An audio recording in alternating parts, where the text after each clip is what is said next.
Share మార్కెట్లో మీరు shares తీసుకోండి, అందులో పెట్టుబడులు పెట్టండి, ఇన్వెస్ట్ చేయండి, ఇవన్నీ చెప్తుంటాం. కాకుంటే అక్కడ కనిపించేది అన్లిస్టెడ్, లిస్టెడ్ షేర్లు. యాక్చువల్గా ఈ రెండింటికి ఉన్నటువంటి డిఫరెన్స్ ఏంటి? ఈ ట్రేడింగ్ అనేది స్టాక్ ఎక్స్చేంజెస్లో జరుగుతుంది. లిస్టెడ్ వాటికి, అన్లిస్టెడ్ వాటికి మనం మాట్లాడుకొని కొనుక్కోవాల్సి వస్తుంది. ఇది లిస్టెడ్ అయ్యిందా, ఇది అన్లిస్టెడ్ ఉందా అనేది ఎలా తెలుస్తుంది అంటారు? డిమాట్ అకౌంట్లో ఓపెన్ చేసి సెర్చ్ చేస్తే ఆ షేర్ వస్తే కనుక లిస్టెడ్, ఓకే, రాకపోతే అది అన్లిస్టెడ్. సో రిస్క్ ఫ్యాక్టర్స్ అనేవి ఎందులో ఎక్కువ ఉంటాయంటారు? మరి సెబీ రెగ్యులేట్ చేస్తూ ఉంటుంది. సో అన్లిస్టెడ్ ఎవరు రెగ్యులేట్ చేయరు. సో మనం డైరెక్ట్గా కొనడం కన్నా బయట ఎవరైనా ఆథరైజ్డ్ బ్రోకర్స్ ద్వారానే కొనండి. సో ఇప్పుడు హై రిటర్న్స్ అన్నారు, హై రిటర్న్స్ వచ్చినప్పుడు ట్యాక్స్ని ఎలా క్యాలిక్యులేట్ చేస్తారు? అప్పుడు 24 months కనుక మన దగ్గర ఉంటే ఆ షేర్స్ మనకి లాంగ్ టర్మ్ క్యాపిటల్ గెయిన్స్ వస్తుంది.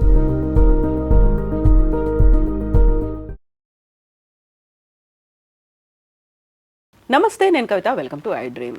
సాధారణంగా షేర్ మార్కెట్ అనగానే లిస్టెడ్ కంపెనీలు, అన్లిస్టెడ్ కంపెనీలు అనేవి ఉంటాయి. అందులోనూ రిస్క్ ఫ్యాక్టర్స్ అనేది ఉంటాయి. ఏది బెటర్, వీటన్నిటి గురించి మాట్లాడుకుందాం. మనతో పాటుగా ఉన్నారు ఫైనాన్షియల్ ఎక్స్పర్ట్ సాయిరామ్ గారు. సాయిరామ్ గారు, నమస్కారం అండి. నమస్తే. యూజువల్గానే షేర్ మార్కెట్లో మీరు షేర్స్ తీసుకోండి, అందులో పెట్టుబడులు పెట్టండి, ఇన్వెస్ట్ చేయండి, ఇవన్నీ చెప్తుంటాం.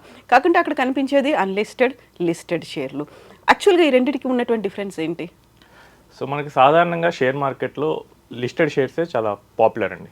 లిస్టెడ్ షేర్స్ అంటే stock exchanges like national stock exchange, NSC, Bombay stock exchange, BSC, వీటిలో లిస్ట్ అయిన స్టాక్స్ని మన డిమాట్ అకౌంట్ ద్వారా కొంటూ ఉంటాం.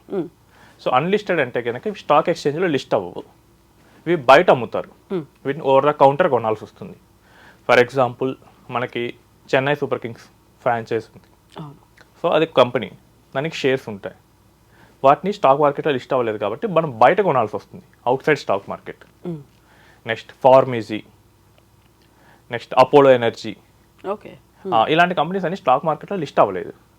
సో లిస్ట్ అవ్వనప్పుడు మనం బయట నుంచి వేరే వాళ్ళు ఎవరి దగ్గర అయితే ఆ షేర్స్ ఉన్నాయో వాళ్ళ దగ్గర నుంచి మనం కొనుక్కోవాల్సి వస్తుంది.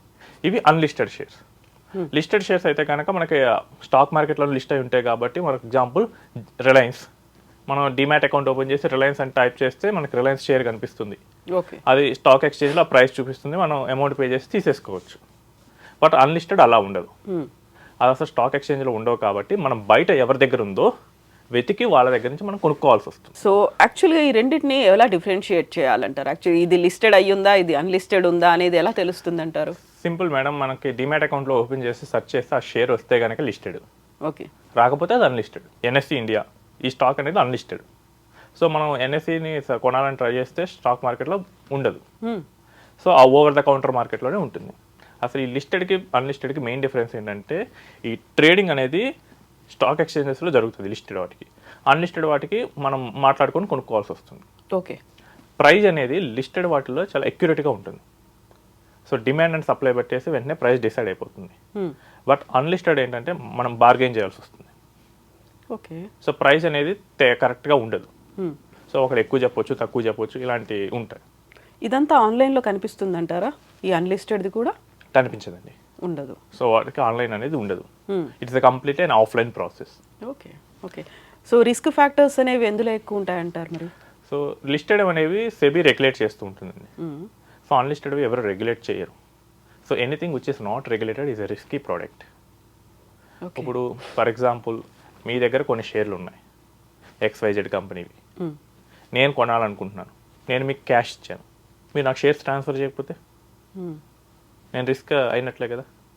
అదే స్టాక్ ఎక్స్చేంజ్లో అయితే, లిస్టెడ్ వాటిలో అయితే కనుక నేను మనీ పే చేస్తే ఆటోమేటిక్గా ఎక్స్చేంజ్ కౌంటర్ పార్టీ అవుతుంది.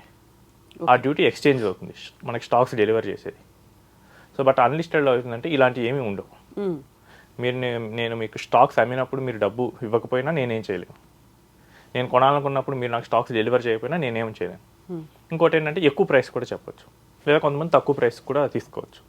ప్రాపర్ ప్రైస్ డిస్కవరింగ్ మెకానిజం అనేది ఉండదు. ఓకే. సో ఈ అన్లిస్టెడ్ షేర్స్ ఏంటంటే హెచ్ఎన్ఐస్కి బాగా సూట్ అవుతాయండి, హై నెట్వర్త్ ఇండివిజువల్స్కి. లేదు, ఎవరైనా కనీసం ఒక 7-8 ఏళ్ళు ఈక్విటీస్లో బాగా అండర్స్టాండ్ చేసుకున్నారు, ఆ రిస్క్ ఎలా ఉంటుంది, ఆ రిటర్న్ ఎలా ఉంటుంది, అలాంటి వాళ్ళకి ఇది కొంచెం సూట్ అవుతుంది. ఇవేంటంటే ఫర్ ఎగ్జాంపుల్ మొన్న జొమాటో లిస్ట్ అయింది 3-4 years బ్యాక్. లిస్ట్ అవ్వక ముందు ఏంటంటే వాళ్ళ ఎంప్లాయీస్ దగ్గర ఈసాప్స్ రూపంలో స్టాక్స్ ఉంటాయి, లేదు కొంతమంది బయట పాత ఓనర్స్ దగ్గరైనా స్టాక్స్ ఉంటాయి. సో ఇప్పుడు నేను కొనాలనుకోండి, నేను వాళ్ళ దగ్గరికి వెళ్ళి నేను ఇంత వాల్యూ ఇస్తాను, మీరు నీకు నచ్చితే ఇవ్వండి అంటాను. సో అవి నాకు షేర్స్ వస్తాయి. ద మూమెంట్ అవి లిస్ట్ అయ్యేదాకా స్టాక్ ఎక్స్చేంజ్లో నేను నాకు నచ్చిన వాళ్ళకి అమ్ముకోలేను. ఓకే. నాకు ప్రైస్ ఎగ్జాక్ట్గా తెలియదు ఎంత వస్తుందని చెప్పేసి. అప్పుడు దాకా వాటి ఫేస్ వాల్యూ 10 రూపీస్ అయితే 10 రూపీస్తో మనకు కనిపిస్తుంటాయి. సో మనకి స్టాక్ ఎక్స్చేంజ్లో లిస్ట్ అయినప్పుడు పెరగచ్చు తగ్గొచ్చు. సో బోత్ సైడ్ ఉంటుంది. సో తగ్గే స్కోప్ ఉంటే చాలా ఎక్కువ తగ్గుతాయండి, పెరిగే స్కోప్ ఉంటే అలానే పెరుగుతాయి. సో ఏంటంటే హై రిస్క్ హై రిటర్న్ ఉంటాయి. కాబట్టి ఇవి జనరల్ పబ్లిక్ కాకుండా కొంచెం పెద్ద మొత్తంలో ఇన్వెస్ట్ చేసే వాళ్ళకి సూట్ అవుతాయి. లేదు పెద్ద మొత్తంలో ఎక్స్పీరియన్స్ ఉన్న వాళ్ళకి, స్టాక్ మార్కెట్ మీద రిస్క్ ఎక్కువ తీసుకోగలిగిన వాళ్ళకి ఇవి సూట్ అవుతాయి. చాలా మందికి ఏంటంటే ఈ సాఫ్ట్స్ ద్వారా వచ్చిన ఈ షేర్స్ని అమ్ముతూ ఉంటారు బయట. ఆ కంపెనీలో పనిచేసే ఎంప్లాయీస్కి ఏంటంటే ఎవ్రీ ఇయర్ స్టాక్స్ ఇస్తూ ఉంటారు. వాటిని వాళ్ళు బయట మార్కెట్లో అమ్ముకుంటారు వాళ్ళకి మనీ అవసరమైనప్పుడు, లేదా కంపెనీ వదిలేసి వెళ్ళిపోయినప్పుడు. సో ఇలాంటప్పుడు ఏం చేస్తారంటే ఆ స్టాక్స్ని బయట మార్కెట్లో అమ్ముకున్నప్పుడు వాళ్ళు ఎంతో కొంత వాల్యూ పే చేసి తీసుకుంటారు. ఓకే. అండ్ వీటికి మనకు నచ్చినట్లు ఎవరి దగ్గర పడితే వాళ్ళ దగ్గర కొన్నాము. You have to trust your broker. Authorised ఉన్నారా? ఆథరైజ్డ్ బ్రోకర్స్, మీతో ఎక్స్పీరియన్స్ ఉన్న బ్రోకర్స్ దగ్గరే మీరు తీసుకోవాలి. ఎందుకంటే ఇక్కడ కౌంటర్ పార్టీ రిస్క్ అనేది చాలా ఎక్కువ ఉంటుంది. సో నేను ఒక ఫ్రాడ్ ఇందులో చూసాను. ఈ అపోలో ఎనర్జీ స్టాక్స్ ఇప్పిస్తామని చెప్పేసి 15 లక్షలు కొట్టేశారండి. ట్రాన్స్ఫర్ చేశారు పర్సనల్ అకౌంట్కి. వాళ్ళు స్టాక్స్ డెలివర్ చేయలేదు. ఎవరితో చెప్పుకుంటారు? ఇది ఆన్లైన్లో జరిగింది. ఇది హై రిస్క్ కిందకి వచ్చేస్తుంది.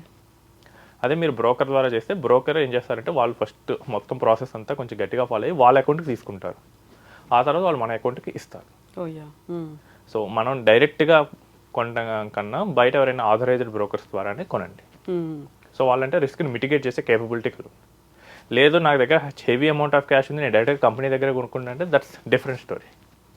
యాంకర్ ఇన్వెస్టర్స్ అంటారు. వాళ్ళు ఏం చేస్తారంటే ఒకేసారి రావడంతోనే 10 కోట్లు 20 కోట్లతో వస్తారు. ఓకే. వాళ్ళు పోయి ఆ కంపెనీ దగ్గరతో డైరెక్ట్గా మాట్లాడుకొని కొనుక్కోగలరు. బట్ చిన్న ఇన్వెస్టర్స్ ఒక 10 లక్షలు 15 లక్షలు పెట్టాలనుకున్న వాళ్ళు మాత్రం ఒక ఆథరైజ్డ్ బ్రోకర్ ద్వారానే వెళ్ళాలి. సో రిటర్న్ వస్తే మాత్రం చాలా ఎక్కువ రిటర్న్ వస్తాయండి. సో జొమాటోలో ఒక కంపెనీ 70 పైసా కొని ఐపీఓ లిస్ట్ అయినప్పుడు 70 రూపీస్కి అమ్మింది. ఓకే. సో ప్రాఫిట్ వస్తే అంత వస్తుంది, బట్ ఫ్రాడ్ కూడా అంతే ఉంటుంది. సో ఇప్పుడు హై రిటర్న్స్ అన్నారు, హై రిటర్న్స్ వచ్చినప్పుడు ట్యాక్స్ని ఎలా క్యాలిక్యులేట్ చేస్తారు అప్పుడు? సో అన్లిస్టెడ్ షేర్స్కి ఏంటంటే మనకి రియల్ ఎస్టేట్ లాగానే ట్యాక్స్ పడుతుందండి. సో 24 మంత్స్ కనుక మన దగ్గర ఉంటే ఆ షేర్స్ మనకి లాంగ్ టర్మ్ క్యాపిటల్ గెయిన్స్ వస్తుంది. సో 12.5% వితౌట్ ఇండెక్సేషన్ పడుతుంది. అదే 24 మంత్స్ కన్నా తక్కువ ఉంటే మన ఇన్కమ్ యాడ్ అయిపోతుంది. ఓకే. మనం దాన్ని 1 లక్ష రూపాయలకు కొని 2 ఇయర్స్ కన్నా బిలో మనం ఒక 1.5 lakh అమ్మేస్తే ఆ 50,000 అనేది మనకి ఇన్కమ్ యాడ్ అయిపోతుంది. అదే 2 ఇయర్స్ తర్వాత అమ్మితే కనుక ఆ 50,000 మీద 12.5% ట్యాక్స్ కడతాం. ట్యాక్సేషన్లో కూడా లిస్టెడ్తో పోలిస్తే ఎక్కువే అండి. లిస్టెడ్ ఏంటంటే 1 year ఉంటే సరిపోతుంది. అండ్ ఆ 12.5లో కూడా ఫస్ట్ 1.25 lakhs ప్రాఫిట్ మీద ఉండదు. ఓకే. బట్ అన్లిస్టెడ్లో డైరెక్ట్ 12.5. సో అన్లిస్టెడ్లో రిస్క్ ఎక్కువ, ట్యాక్స్ ఎక్కువ, రిటర్న్ పాసిబిలిటీ కూడా ఎక్కువే. సో ఇదేంటంటే చాలా హై వాలటిలిటీతో కూడిన ఇన్వెస్ట్మెంట్ ప్రోడక్ట్. సో ఇప్పుడే ఇన్వెస్ట్ చేయాలి అనుకుంటున్న వాళ్ళు ఇవన్నీ అనలైజ్ చేసుకొని ముందుకు వెళ్ళడం కొంచెం కష్టమే కదా అన్లిస్టెడ్లో పెట్టాలి అంటే? అన్లిస్టెడ్లో పెట్టాలంటే చాలా కష్టమండి, ఎందుకంటే మన కంపెనీ డేటా పబ్లిక్గా దొరకదు. మనం ఊహించుకోవాలి అసలు ఆ కంపెనీ బాగా పర్ఫామ్ చేస్తుందా లేదా. ఇప్పుడు ఫర్ ఎగ్జాంపుల్ స్విగ్గీ ఉంది, ఐపీఓకి రావాలనుకుంటుంది. సో ఐపీఓకి రావాలనుకున్న ముందు అన్లిస్టెడ్గానే ఉంటుంది అది. నేను దానిలో కొనాలి అనుకుంటే దాని బ్యాలెన్స్ షీట్లు నాకు దొరకవు బయట. నేను కొంచెం ఎక్కువ మనీ అన్న పెట్టాలి, రీసెర్చ్ అన్న పెట్టి వాటిని తీసుకోవాల్సి వస్తుంది. సో మనకేంటంటే ఇన్ఫర్మేషన్ కూడా తక్కువ ఉంటుంది. ఇవి ఎవరికంటే హెచ్ఎన్ఐస్కి వచ్చేసరికి వాళ్ళ కేసు డిఫరెంట్ ఉంటుంది. సో వాళ్ళకి ఏంటంటే రావడంతో పెద్ద అమౌంట్లతో వస్తారు కాబట్టి వాళ్ళు మనీ పెట్టగలరు రీసెర్చ్ డాక్యుమెంట్స్కి, వాటికి వీటన్నిటికీ. అదేవిధంగా వాళ్ళు రిటర్న్ ఎక్స్పెక్ట్ చేస్తారు. సో అన్లిస్టెడ్ ఏంటంటే కొంచెం హై రిటర్న్ ఉన్నా కానీ కాంప్లెక్స్గా ఉన్న ఇన్వెస్ట్మెంట్ ప్రోడక్ట్. ఎస్ అండి, thank you so much. Thank you.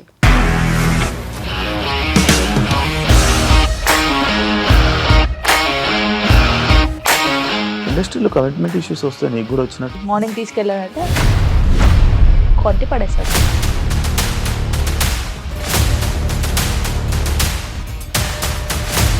ఒక్కళ్ళు కూడా చూడలేదు ఈ సినిమా అని చెప్పడానికి కూడా చాలా ధైర్యం కావాలి. అది నిజం కదా, దాంట్లో ధైర్యం ఏంటి? ఇది నెక్స్ట్ డే ప్లేట్ మార్చేస్తే తప్పు కదా. As of now we are comfortable this అని నేను అనుకుంటున్నాను. రష్మిక గారిది మీది ఒకే ఊరంట కదా.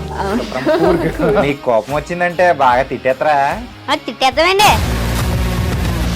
నిజంగా గేమ్ ని ఎలా చేంజ్ చేయగలిగారు? ఏపీఎస్ఎఫ్సి వాళ్ళకి 6 నెలల్లో నేను 6 లక్షలు కట్టా. బిజినెస్ చేయాలనుకుంటే it is as difficult as riding a tiger.